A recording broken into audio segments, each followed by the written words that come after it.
సుమన్ టీవీలో మీ business promotions కోసం ఈ కింది నెంబర్ను సంప్రదించగలరు.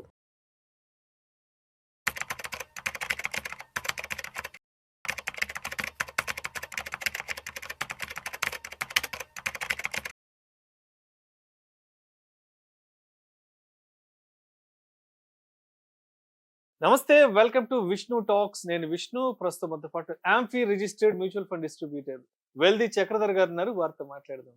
సార్ చక్రధర్ గారు నమస్తే. సార్ నమస్తే అండి.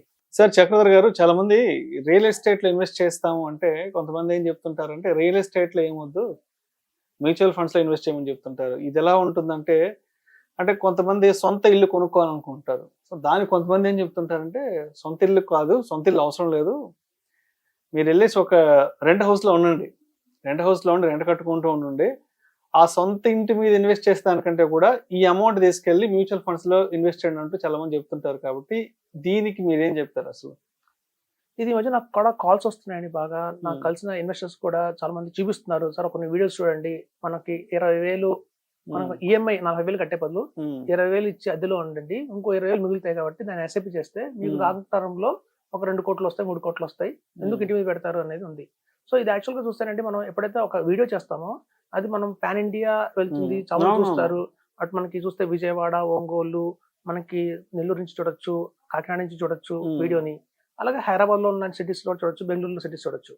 అయితే నేను అబ్జర్వ్ చేసుకునే ఉన్న నా నాలెడ్జ్ ప్రకారం ఏంటంటే అండి, ఇది 100% కరెక్ట్. ఎక్కడైతే మనం కనుక టైర్ 2 లో ఉంటున్నామో, అంటే విజయవాడ, గుంటూరు, తెనాలి ఇటు సిటీస్ లో ఉంటే ఇది వర్తిస్తుందండి. అది కరెక్టే వాళ్ళు చెప్పింది. మనం అద్దెలు పెట్టకుండా సొంత ఇంటికి తీసుకొని దానికి ఏమీ కట్టకుండా అద్దె ఇంట్లో ఉండొచ్చు.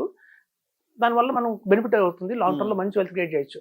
కానీ ఎస్పెషల్లీ హైదరాబాద్ లాంటి సిటీస్ లో ఇది వర్కౌట్ కావట్లేదండి. రీసెంట్ గా నాకు జరిగిన ఇన్సిడెంట్ చెప్తాను. ఒక సాఫ్ట్వేర్ ఇంజనీర్ ఉన్నాడు, టీసీఎస్ లో చేస్తాడు. అతను కొండాపూర్లో రెంట్ కొంటాడు. సో కొండాపూర్లో రెంట్ కొంటాడు. టీసీఎస్ అంటే హార్డ్లీ ఒక అరగంట వెళ్ళిపోవచ్చు ఆఫీస్ కి. సో వాళ్ళ మిస్సెస్ కూడా పక్కనే ఒక స్కూల్లో టీచర్ జాయిన్ అయ్యారండి. ఆవిడ 20,000 రూపీస్ శాలరీ వస్తుంది. సో పక్కన ఒక ఇంటర్నేషనల్ స్కూల్లో పిల్లల్ని జాయిన్ చేశాడు. సో అంతవరకు బాగుంది, హ్యాపీగా కుటుంబం వెళ్తుంది. సడన్ గా వాళ్ళ ఓనర్ ఫోన్ చేశాడు, మా అమ్మాయి వస్తుందని బెంగళూరు నుంచి, మీరు ఇల్లు ఖాళీ చేయండి అని చెప్పాడు. సో సడన్ గా ఆగస్ట్ లో ఇల్లు ఖాళీ చేయమని చెప్తే అతను ఏమైంది అర్థం కాల. సో మళ్ళీ 20,000 రూపీస్ రెంట్ దొరుకుతుంది వెతికితే ఆ మొత్తం కొండాపూర్ అంతా ఎక్కడ రెంట్ దొరకదు. 40,000 చెప్తున్నారు. అక్కడంతా హైరేజ్ అపార్ట్మెంట్స్ ఎక్కువ వచ్చేసాయి. అంతా 40,000, 30,000 చెప్తున్నారు. ఈవెన్ మనకి ఒక 3 బెడ్రూమ్ ఫ్లాట్స్ కొంచెం అవైలబిలిటీలో ఉన్నాయండి, కావాలంటే 38,000 చెప్తున్నారు. సార్ నేను ఉండేది పాప, నేను, మా ఆవిడ ముగ్గురమే, మాకెందుకు 3 బెడ్రూమ్ అంటే అతనికి 20,000 రూపీస్ కి ఎక్కడ రెంట్ దొరకట్లా. సో కాబట్టి అప్పుడు అర్థమైంది ఏంటంటే, ఇది రెంట్ కి ఒక ఏరియాలో కొన్ని సిటీస్ లో కరెక్టే కావచ్చు కానండి, కానీ హైదరాబాద్ లాంటి ఏరియాస్ లో ఏమవుతుందంటే మనకి రెంట్లు పెరుగుతున్నాయి. ఇప్పుడు మీకు హోమ్ లోన్ ఈఎంఐ ఫిక్స్డ్. ఒకసారి హోమ్ లోన్ తీసుకున్నారంటే 60 లక్షలు పెట్టి లోన్ తీసుకున్నారంటే దానికి వచ్చిన 30,000 రెంట్, 60,000 ఈఎంఐ ఫిక్స్ అయిపోతుంది. కానీ రెంట్ అలా కాదు, ప్రతి 5 years కి ప్రతి ఇయర్ కి పెంచుతూ ఉంటారు. 5 months 5% పెంచుతారు. ఇవాళ 20,000 ఉంది కాస్త 25,000, 30,000, 40,000, 50,000 పెరుగుతుంటుంది రెంట్. అలాగే సేమ్ టైం ఖాళీ చేయమన్నారంటే మాత్రం మళ్ళీ చాలా ప్యానిక్ అవుతాం. మనకి అర్థం కాదు, మళ్ళీ బాచుపల్లి దూరం పోవాల్సి వస్తుంది 20,000 కావాలంటే. సో బాచుపల్లి దూరంకి వెళ్ళారంటే ఈ టీసీఎస్ 20 నిమిషాలు జరిగేది 1.5 గంట పడుతుంది. మళ్ళీ పిల్లలకి వెంటనే స్కూల్ ఇంకొక ఇల్లు మారాలంటే ఒక 2 లక్షలు ఖర్చు అవుతుంది, 2-3 లక్షలు ఖర్చు అవుతుంది. మళ్ళీ మిసెస్ కి అక్కడ స్కూల్లో జాబ్ దొరకపోవచ్చు. ఈవెన్ పిల్లలు కూడా ఏంటంటేనండి, ఎల్కేజీ నుంచి జరిగితేనే మా స్కూల్ తీసుకుంటాం తప్ప మిడ్ ఆఫ్ ద ఇయర్ లో వస్తే మేము సీట్లు ఇవ్వమంటున్నారు. హైదరాబాద్ లో చాలా పెద్ద ప్రాబ్లంగా ఉంది పిల్లలకి ఎడ్యుకేషన్ విషయంలో. సో అలానే మన బాచుపల్లి నుంచి ఈ పిల్లల్ని కొండపురా పంపించలేం, బస్సులో చాలా దూరం అవుతుంది. సో కాబట్టి ఇది అన్ని చోట్ల వర్కౌట్ కావట్లేదండి. కొన్ని చోట్ల వర్కౌట్ అవుతుందని చెప్పి మనం దాన్ని యునానిమస్ గా తీసుకోకూడదు. వాళ్ళు ఉన్న ఏరియాని బట్టి కనుక మనం డెసిషన్ తీసుకోవాలి. ఇప్పుడు చూడండి, ఫిక్స్డ్ డిపాజిట్ల మీద రేట్లు తగ్గుతున్నాయి. అట్ సేమ్ టైం మన హోమ్ లోన్ల మీద ఇంట్రెస్ట్ తగ్గిస్తారు. సో రాబోయే రోజుల్లో హోమ్ లోన్స్ మీకు తక్కువ రేట్కి మంచి రేట్ ఆఫ్ ఇంట్రెస్ట్ వస్తుంది. మనం కనుక ఒక ఇల్లు తీసుకుంటే, సపోజ్ మీకు హైదరాబాద్ సిటీస్ లో మనం చెప్పేది ఏంటంటే, మీరు ₹1,00,00,000 పెట్టి కనుక మీరు ఇల్లు తీసుకున్నా కూడా, అద్దెకి మన ఈఎంఐ కట్టినా కూడా, సపోజ్ మీరు ₹1,00,00,000 తీసుకున్నారు అనుకోండి, మీకు 80 లక్షల దాకా లోన్కి వెళ్ళారు అంటే మీరు 80,000 కడుతున్నారు అనుకుందాం, ఈఎంఐ కడుతున్నారు అనుకుందాం. సో 80,000 ఈఎంఐ మీరు కడుతున్నందు వల్ల ఏమవుతుంటే ఒక 20 years లో మీకు మొత్తం మీరు రీపే చేసేది ఎంత అంటే బ్యాంక్ కి 2 కోట్లు పే చేస్తారు. మనం తీసుకున్న ₹1,00,00,000కి తిరిగి మనం బ్యాంక్ 2 కోట్లు మనం పే చేస్తాం. కానీ ఆ రోజు ఆ వాల్యూ 2 కోట్లు అవుతుంది అనమాట. అదొక థంబ్ రూల్ ఉంది. మీరు ఎంతైతే రెంట్ ఈఎంఐ తీసుకొని కడతారో ఫ్లాట్ మీద, ఆ ఫ్లాట్ ఖర్చు కరెక్ట్గా 20 సంవత్సరాలకి దాని డబుల్ అవుతుంది. ఇప్పుడు మీరు అనొచ్చు, డిప్రిషియేషన్ కదండి ఉండేది, డిప్రిషియేషన్ ఉండదు అంటారు కదా అపార్ట్మెంట్లో అంటారు చాలా మంది. ఇప్పుడు చూడండి, ఇక్కడ డిప్రిషియేషన్ అయ్యి రేట్ పెరగల, రూపాయి వేలు పడిపోవటం వల్ల పెరిగింది. ఇప్పుడు చూడండి, పంచదార ఉందండి, పంచదార కిలో ఇవాళ ₹50 ఉందనుకోండి, మన ఫ్యూచర్ లో 100 రూపాయలు అవుతుంది. బియ్యం కూడా 100 అవుతుంది. ఇప్పుడు పంచదార బియ్యం ఎసెట్ కాదు, అది పెరగట్లా. రూపాయలు పడిపోయింది, రూపాయలు పడిపోయి దాని రేట్ పెరిగింది.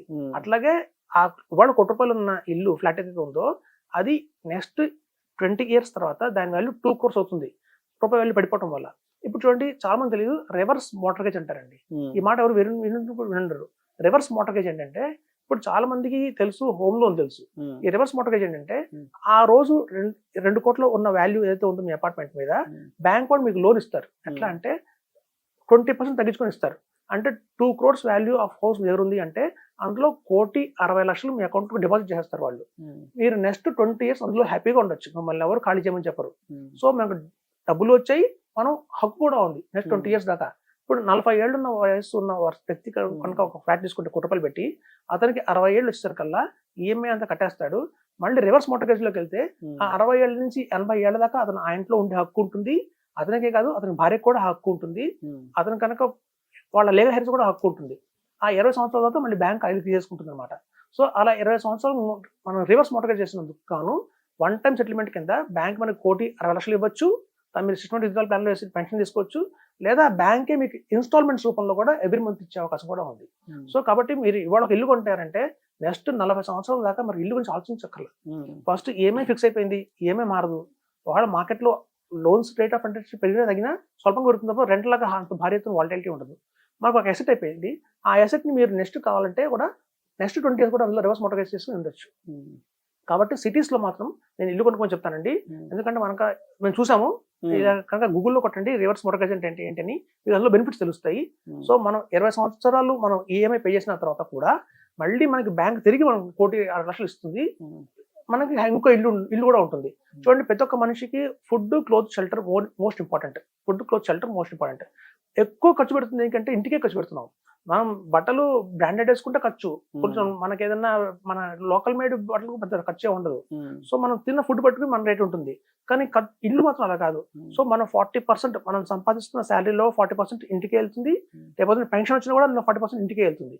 సో ఎక్కువ పర్సంటేజ్ శాతం మనం పెడుతుంది ఇంటికే.